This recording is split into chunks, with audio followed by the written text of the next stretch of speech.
సమ్మక్క సారక్క జాతరకు సంబంధించి మనతో మాట్లాడేందుకు ఈవో వీరస్వామి గారు ఉన్నారు.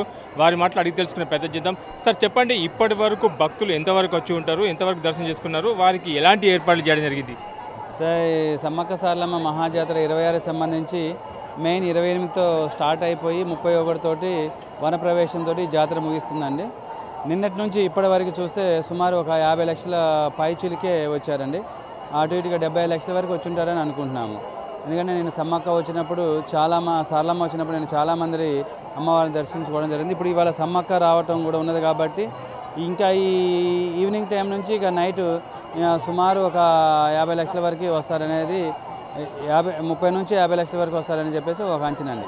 అంటే ఇప్పుడు నిన్న మన మంత్రి సీతక్క గారు చెప్పుకొచ్చారు, దాదాపు దర్శనం చేసుకోవడానికి 2 కోట్ల వరకు భక్తులు వచ్చే అవకాశాలు ఉన్నాయని చెప్పారు.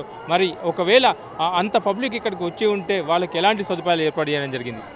గతంతో పోలిస్తే రోడ్లో ఎక్కువ ట్రాన్స్పోర్ట్ విషయంలో వచ్చేసి ఎక్కువ సింగిల్ లైన్ ఉన్న డబల్ లైన్ ఉంటే 4 లైన్ చేయడం జరిగిందండి.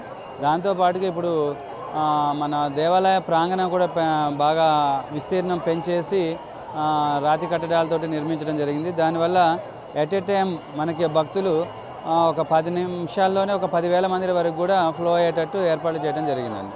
అంటే శానిటేషన్ విషయానికి వస్తే ఎలా ఉంది సార్ ఇక్కడ పరిస్థితి? ఇప్పుడు శానిటేషన్కి ఇబ్బంది ఏం లేదండి. ఇటు టెంపుల్ దేవస్థానం నుంచి ప్లస్ జిల్లా యంత్రాంగం నుంచి మన డిపిఓ వాళ్ళ ద్వారా నిరంతరం కూడా పర్యవేక్షిస్తూ 24/7 ఇక్కడే ఆఫీసర్స్ కానీ వాళ్ళ మీద ఇన్ఛార్జీలుగా సూపర్వైజర్ ఆఫీసర్లుగా అట్లా పెట్టేస్తూ టైం టు టైం మేము అంతా చేసుకుంటూనే ఉన్నామండి. ఇవాళ ప్రధాన ఘట్టం సమ్మక్కను తీసుకురావడం అనేది ఇంకొన్ని గంటల్లో అది ప్రారంభం అవుతుంది.